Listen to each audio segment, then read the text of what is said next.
Hello बच्चों, आज की क्लास में हम डिस्कस कर रहे हैं हमारी 28 अगस्त 2020 की वर्कशीट नंबर 24। तो अब तक हम विभिन्न प्रकार की रेखाएं और उनसे बनने वाले कोण सीख ही चुके हैं। हमने ये भी देखा था तिर्यक रेखा द्वारा दो रेखाओं को प्रतिच्छेद करने पर बने संगत और एकांतर कोण कौन से होते हैं और कब वो कोण बराबर होते हैं और कौन सी रेखाएं हमारी समांतर होती हैं। आज हम इन्हीं रेखाओं से और जो हमने कोण सीखे उनसे संबंधित प्रश्न हल करेंगे। अब यहाँ पहला प्रश्न जो हमें दिया गया है वो यह है, यदि एक तिर्यक रेखा दो रेखाओं को इस प्रकार प्रतिच्छेद करे कि संगत कोणों के एक युग्म के समद्विभाजक परस्पर समांतर हों, तो सिद्ध कीजिए कि दोनों रेखाएं भी परस्पर समांतर होती हैं। तो अब यहाँ पर हमें जो दिया गया है वो दिया गया है कि दो रेखाएं हैं, यानी एक रेखा है हमारी PQ और एक है रेखा RS, और इन रेखाओं को कोई तीसरी रेखा जो है तिर्यक रेखा वो काट रही है। तिर्यक रेखा है हमारी AD। अब यहाँ पर ध्यान देने वाली बात यह है कि PQ और RS हमें समांतर नहीं दिया हुआ, ये बस दो रेखाएं हैं जो AD द्वारा काटी जा रही हैं। अब हमें यहाँ पर क्या बताया गया कि ABQ यानी ये जो हमारा कोण है इसका समद्विभाजक यानी जो इस कोण को समान दो टुकड़ों में विभाजित कर रहा है, यानी जो BE है ये इसका समद्विभाजक है। जब ये इसका समद्विभाजक हुआ तो कोण हमारे 1 और 2 हमने इन्हें नाम दे दिया, तो ये दोनों कोण कैसे हो जाएंगे? बराबर हो जाएंगे, क्योंकि दो बराबर टुकड़ों में इसने बांटा है इसे। उसी प्रकार BCS को उसका समद्विभाजक कौन है? CG, और ये भी इसको दो बराबर टुकड़ों में बांट रहा है। इसको नाम दे देते हैं हम 3 और इसको नाम दे देते हैं 4। अब आगे क्या है कि ये जो दो समद्विभाजक है ना, BE ये वाला समद्विभाजक पूरा और ये जो CG है ये समद्विभाजक जो है, अगर हम इसे एक्सटेंड करें, ये दोनों रेखाएं हमें समांतर दी गई हैं। यानी हमें जो दिया है उसमें ये तो समद्विभाजक है, एक किरण BE ABQ का समद्विभाजक है और CG BCS का समद्विभाजक है, और BE समांतर है CG के। ये हमें दिया गया है और हमें सिद्ध करना है कि जो रेखा PQ है वो रेखा RS के समांतर है। तो सिद्ध करते हैं। सबसे पहली चीज़, जो हमारा कोण ABQ है वो किससे मिलकर बना हुआ है? कोण 1 और कोण 2 से। तो हम कोण 1 जमा कोण 2 लिख लें। और फिर हमने ये भी देखा कि क्योंकि वो समद्विभाजक है BE, तो कोण 1 और कोण 2 परस्पर बराबर हैं। अब जब ये बराबर हैं तो कोण ABQ को हम कोण 1 जमा कोण 1 लिख सकते हैं। इस 2 की जगह भी हमने 1 लिख लिया, तो उससे हमें क्या मिल जाएगा कि कोण ABQ बराबर है 2 कोण 1 के, है ना। तो ये हो गई हमारी समीकरण 1।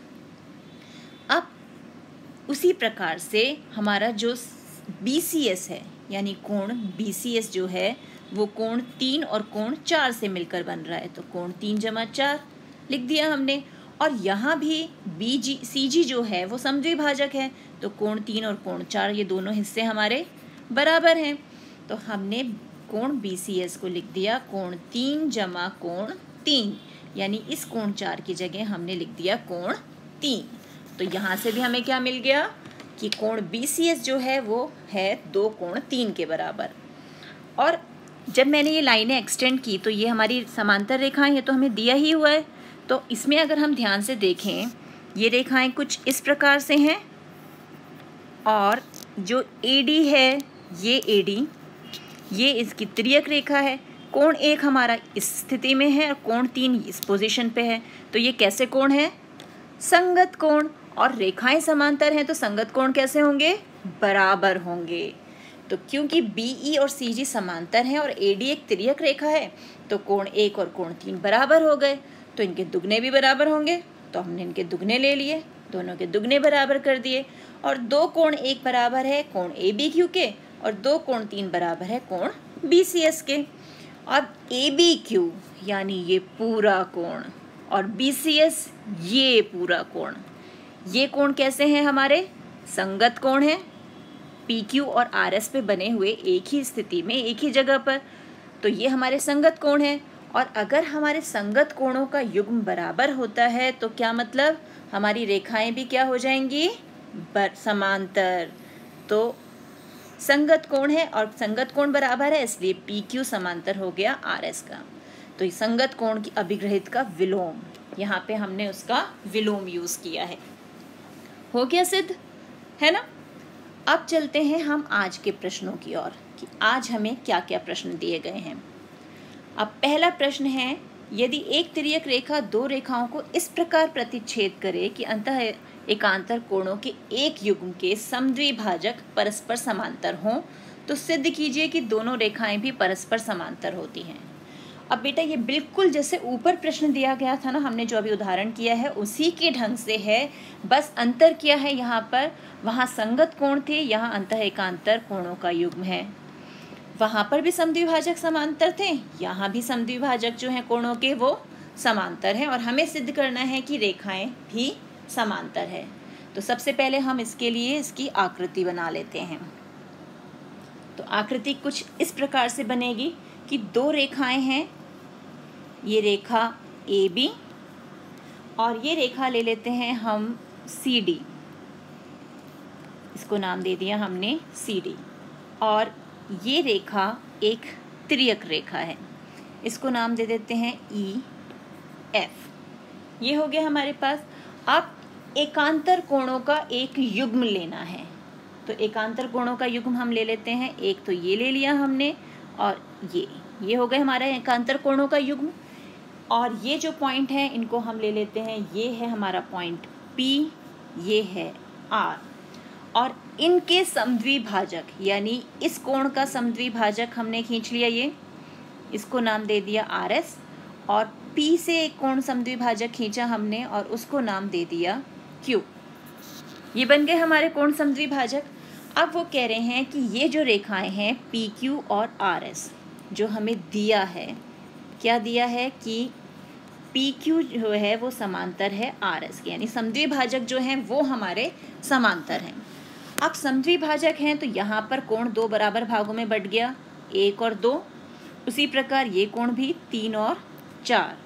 अब RS और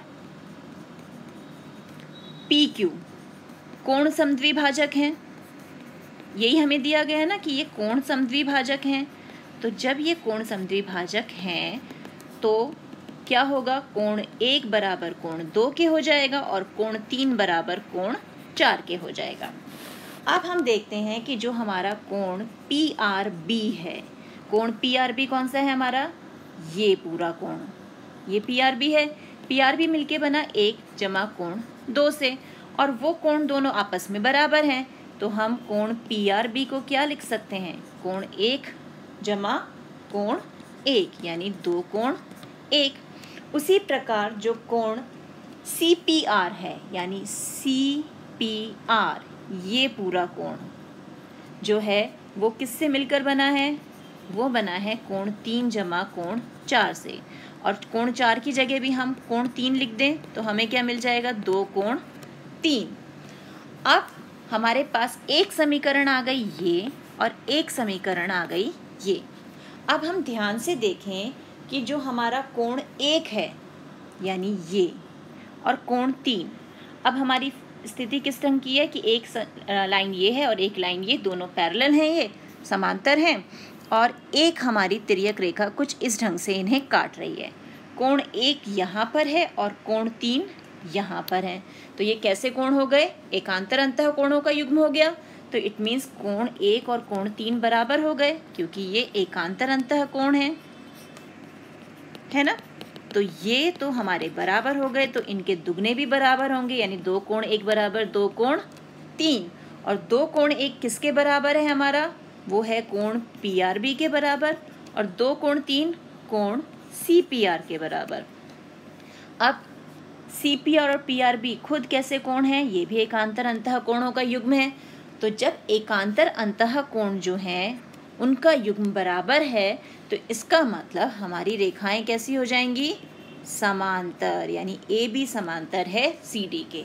तो हम इसे क्या कह सकते हैं, एकांतर अंतः कोण युग्म अभिग्रहित का विलोम, यहाँ हम उसका विलोम यूज कर रहे हैं कि एकांतर अंतःकोण बराबर है, इसलिए हमारी रेखाएं समांतर हैं। क्लियर? तो बिल्कुल उसी ढंग से हमने इस प्रश्न को हल किया है, बस अंतर ये है, वहां संगत कोण थे और यहाँ पर एकांतर अंतःकोण युग्म है। क्लियर? अब आते हैं हम अपने अगले प्रश्न पर। अब अगला प्रश्न हमें क्या दिया गया है? आकृति 2 में x तथा y का मान ज्ञात कीजिए और फिर दर्शाइए कि AB समांतर है CD के। यानी पहले तो हमें x और y का मान ज्ञात करना है और फिर AB को CD के समांतर सिद्ध करना है। तो अब यहाँ पर देखें, ये y और ये 130 कैसे कोण हैं? इनके शीर्ष जुड़े हुए हैं, तो शीर्षाभिमुख कोण, यानी जो y है वो तो हो गया 130 डिग्री के बराबर। क्यों? क्योंकि ये शीर्षाभिमुख कोण है। तो y की तो वैल्यू मिल गई हमें। अब नेक्स्ट क्या है? ये 50 डिग्री और ये x, इन दोनों को मिलाएं तो कैसी शेप मिल गई हमें?